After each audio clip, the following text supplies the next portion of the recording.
একটা হলো অনারিং দি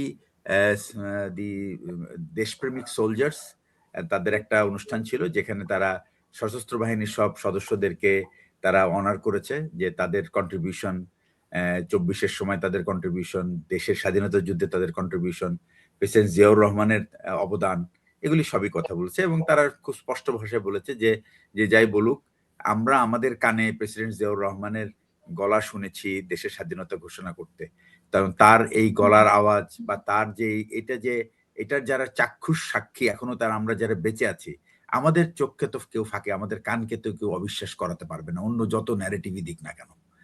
এটা হলো একটা। 2 নম্বর হচ্ছে তাদের কথা বলেছে তারা যে 24-এর সময় এই গণ আন্দোলনে অবসরপ্রাপ্ত সেনা কর্মকর্তারা একটা খুবই উল্লেখযোগ্য ভূমিকা পালন করেছে, এবং তারা অ্যাকচুয়ালি লাস্ট মোমেন্টে যে গভর্নমেন্টকে ফোর্স করা এবং সেনাবাহিনী বা অন্যান্যদেরকে যে এনকারেজ করা যে তারা যেন দেশের মানুষের বিরুদ্ধে যেন তাদের অস্ত্র না তোলে, এটা এই ব্যাপারটা বলছে। আর সেকেন্ড হচ্ছে যে তাদের একটা পলিসি সামিট ছিল। এই পলিসি সামিটটা ছিল তাদের একটা ওভারঅল মানে ভিশন, যে তারা কিভাবে সেখানে তারা শাসন ব্যবস্থাটা উল্লেখ করেছে, সেখানে অর্থনৈতিক ব্যবস্থা উল্লেখ করেছে, সেখানে স্বাস্থ্য ব্যবস্থা উল্লেখ করেছে, সেখানে শিক্ষা ব্যবস্থা উল্লেখ করেছে। সুতরাং এবং তারপরে তারা তরুণ প্রজন্মকে নিয়ে কি করবে সেখানে বলেছে। ওইখানে দুইটা জিনিস বলেছেন।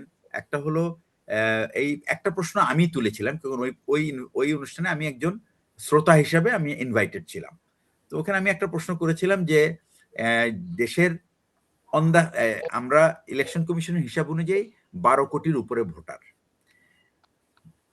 21 বছর থেকে 35 বছর পর্যন্ত বয়সের ভোটারের সংখ্যা হলো প্রায় 6,50,00,000। তাই যদি হয়ে থাকে এবং আমাদের যদি পপুলেশন রেশিওটা 49-51 হয়ে থাকে, তারপরেও আমি বলবো 3 কোটি মেয়েরা এবার নতুন ভোটার। এবং এই 3 কোটি মেয়েদের বয়স কত? Between 21 to 35। তার মানে তারা বাংলাদেশের কনটেক্সটে তারা খুবই কন্টেম্পোরারি, তাদের টেস্ট, তাদের ড্রেস, তাদের রুচি, তাদের যে তারা যেসব লাইফস্টাইল পছন্দ করে, এই ব্যাপারে আমি তাদেরকে স্পেসিফিক্যালি জিজ্ঞেস করেছিলাম। ওইটা ছিল মেয়েদের সেশন ছিল, আমি যে সেশন 2টা সেশনে আমি ছিলাম।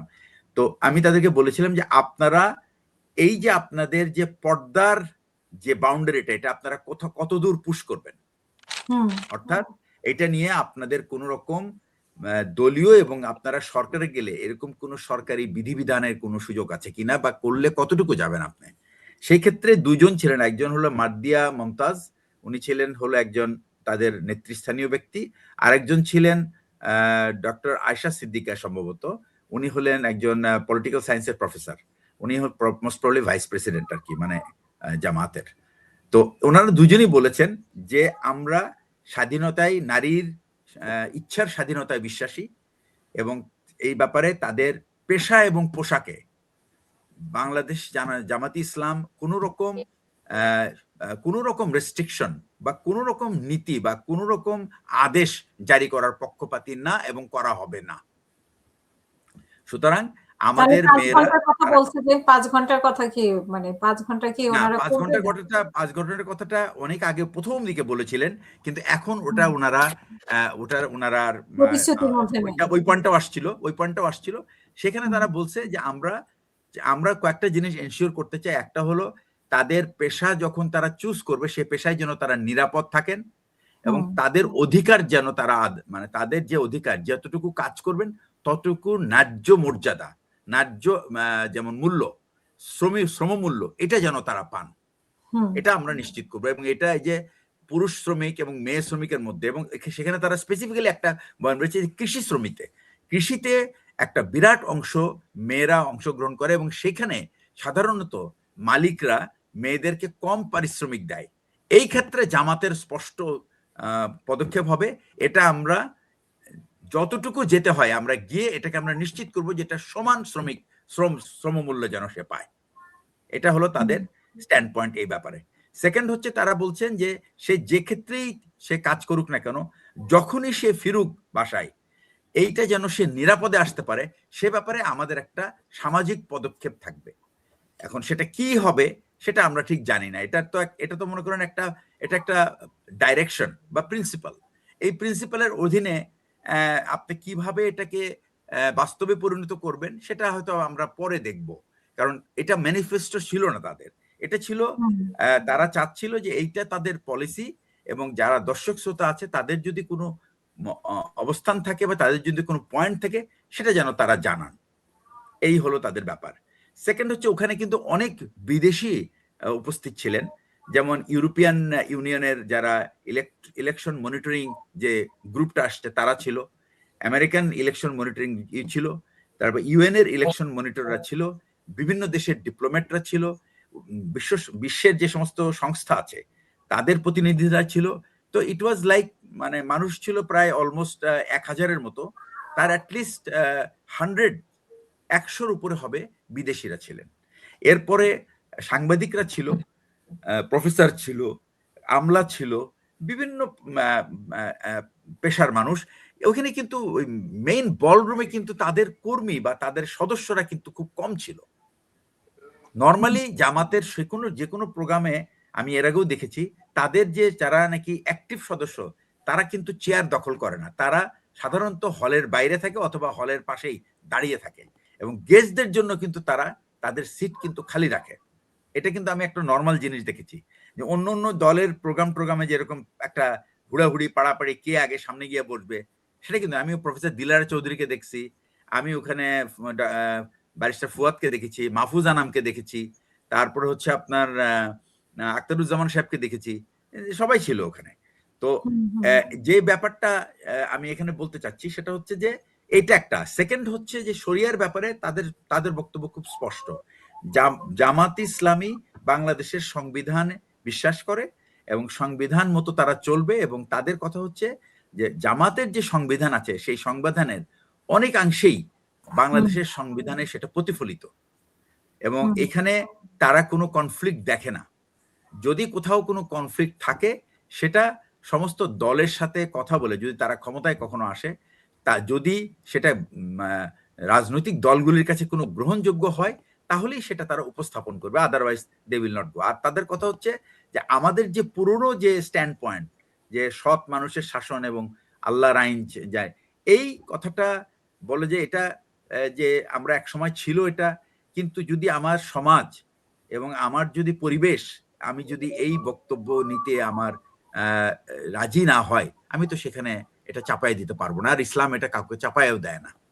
এইটাই তাদের বক্তব্য। আর আমি এখানে একটা কথা বলতে চাচ্ছিলাম, এই যে ইলেকশন যে আপনার ম্যাচুরিটি, আমি গতকালকে এয়ার ভাইস মার্শাল আলতাফ স্যারের আমি একটা ইন্টারভিউ দেখেছি, তাকে সাংবাদিকরা জিজ্ঞেস করছে আপনার প্রতিদ্বন্দ্বিত জামাত ইসলামের উমুক উনি যেখান থেকে অংশগ্রহণ করছেন, তো বলল যে দেখেন ওই জামাত ইসলামের যে আমির ওখানে, মানে স্থানীয় আমির, যে বলে উনি তো আমার এক সময় আমার দীর্ঘদিনের সহযোদ্ধা, আমরা একসাথে রাজনীতি করেছি, একই জোটে করেছি, আমার সাথে ওনার সম্পর্ক অত্যন্ত ভালো, এবং উনি আমি বলে আমার খুবই শ্রদ্ধার মানুষ উনি, এবং উনিও আমাকে খুব রেসপেক্ট করেন।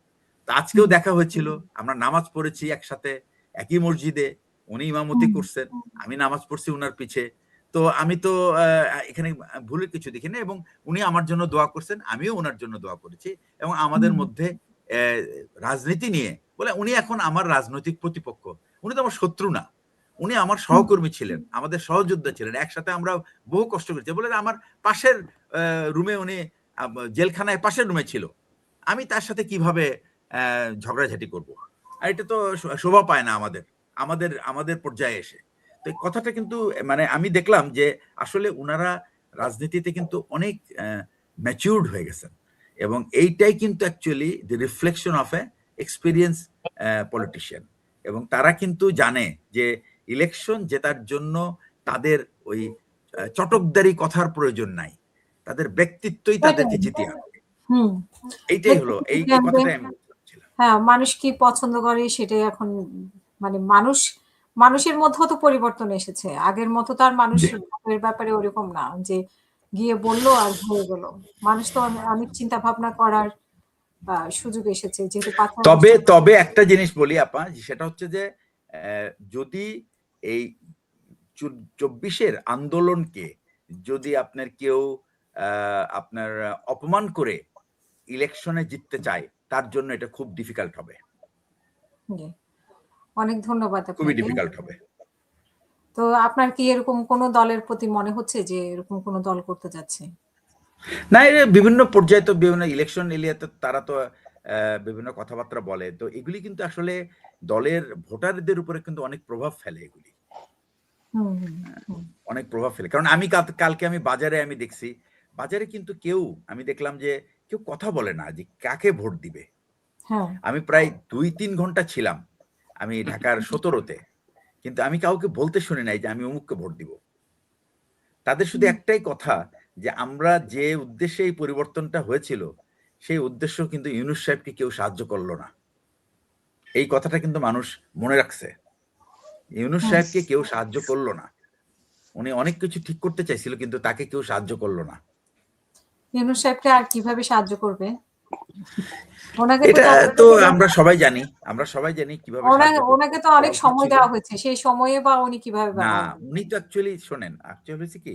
উনি এমন একটা মানুষ, উনি কিন্তু অ্যাকচুয়ালি ওই আমাদের মতো উনি কোনোদিন ১৮ আমলাও মাস ছিল পরে না। নির্বাচন হচ্ছে। ১৮ মাস কি এনাফ না? ১৮ মাস পরে। উনি তো যে সমস্ত মানুষকে নিয়েছে, তারা তো তাদের স্ব-উদ্যোগে তাদের কাজ করা উচিত ছিল। এখন যদি সেটাই। ধরেন উনি যে সমস্ত উনার উপদেষ্টা লোকজনের যে জন্যই করার কিন্তু কথা উনি যে মাইরটা খেয়েছে, উনার লোকজনের জন্য মাইরটা খেয়েছে। মানে এটা না, না, আমার উনার ধারণা। লোকজনটার ব্যাপারটা হলো কি? একটা হলো কি দেখেন আমি বলি, এই লোকগুলি কিন্তু সবাই কিন্তু নিজ ক্ষেত্রে খুব প্রতিষ্ঠিত। প্রতিভাবান। হুম।